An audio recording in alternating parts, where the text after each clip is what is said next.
Aam Aadmi party എംപിമാരുടെയും BJP ലയനം രാജ്യസഭാ അധ്യക്ഷൻ അംഗീകരിച്ചേക്കും. ലയനം ഇന്ന് തന്നെ പൂർത്തിയായേക്കും. പാർട്ടി വിട്ട എംപിമാരെ അയോഗ്യരാക്കാൻ ആം ആദ്മി പാർട്ടി ഇന്ന് രാജ്യസഭാ അധ്യക്ഷന് കത്ത് നൽകും. അതിനിടെ അധികാരമുണ്ടായിരുന്നപ്പോൾ കെജ്രിവാൾ വസതി നവീകരണത്തിന് വൻതുക ചെലവാക്കിയെന്ന ആരോപണവുമായി BJP രംഗത്ത് വന്നു. വിഷ്ണു പ്രസാദ് വിവരങ്ങളുമായി ചെന്നു. വിഷ്ണു, വളരെ കാൽക്കുലേറ്റഡ് ആയിട്ടുള്ള, വളരെ കണക്കുകൂട്ടിയുള്ള ഒരു പുലർത്തലായിരുന്നു രാജ്യസഭാ കക്ഷിയിലുണ്ടായത് എന്നത് ഇന്നലെ വ്യക്തമായതാണ്.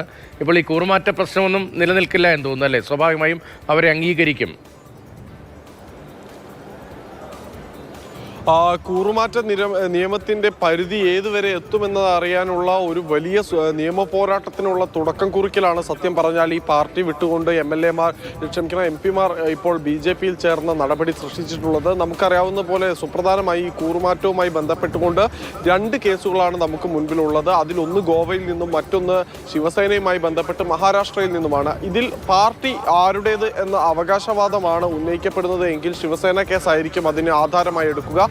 അതേസമയം തന്നെ ഈ പാർട്ടിയിൽ നിന്ന് പോകുമ്പോൾ കൂറുമാറ്റ നിരോധന നിയമപ്രകാരമുള്ള നടപടി നേരിടാതിരിക്കാൻ 3/2 ഭൂരിപക്ഷം എന്നത് സംബന്ധിച്ചുള്ള ചില കാര്യങ്ങളിൽ ചില വ്യക്തത വരേണ്ടതുണ്ട്. അതായത് പാർട്ടി ഘടകത്തിൽ ഒന്നിച്ചുണ്ടാകുന്ന അല്ലെങ്കിൽ പാർട്ടി തലത്തിലെ അംഗങ്ങളുടെ എണ്ണത്തിൽ 3/2 ഭൂരിപക്ഷമാണ് ആവശ്യം. അത് ആ സമയത്ത് ലെജിസ്ലേറ്റീവ് വിങ്ങിനെ അല്ലെങ്കിൽ ഈ പാർലമെന്ററി രംഗത്തുള്ള പാർട്ടി അംഗങ്ങളുടെ 3/2 ഭൂരിപക്ഷം മതിയാകില്ല എന്നാണ് നിലവിലുള്ള നിയമപ്രകാരം നമുക്ക് മനസ്സിലാക്കാൻ സാധിക്കുന്നത്. എന്തായാലും ഇത് സംബന്ധിച്ച് വലിയ ചർച്ചകൾക്ക് കൂടി ഇപ്പോൾ വേദി ഒരുങ്ങുകയാണ്. എന്തായാലും ഇപ്പോൾ ലഭിക്കുന്ന വിവരം അനുസരിച്ച് പാർട്ടി വിട്ട BJP-യിൽ ചേർന്ന 3 MP-മാരുടെയും അതോടൊപ്പം തന്നെ BJP-യിൽ ചേരാനിരിക്കുന്ന ബാക്കി 4 MP-മാരുടെയും കാര്യത്തിൽ ഇന്നൊരു തീരുമാനമുണ്ടാകും. ഇവർക്ക് BJP-യിലേക്കുള്ള ലയനം സംബന്ധിച്ച് ഇവർ നൽകിയിട്ടുള്ള കത്ത് രാജ്യസഭാ അധ്യക്ഷൻ അംഗീകരിക്കാനുള്ള എല്ലാ സാധ്യതയും മുന്നിൽ കാണുന്നുണ്ട്. തിരക്കിട്ട ചർച്ചകൾ ആം ആദ്മി പാർട്ടി തലത്തിലും നടക്കുകയാണ്. പ്രധാനമായും ഈ MP-മാർക്കെതിരെ കൂറുമാറ്റ നിരോധന നിയമപ്രകാരമുള്ള നടപടി വേണമെന്ന് ആവശ്യപ്പെട്ടുകൊണ്ട്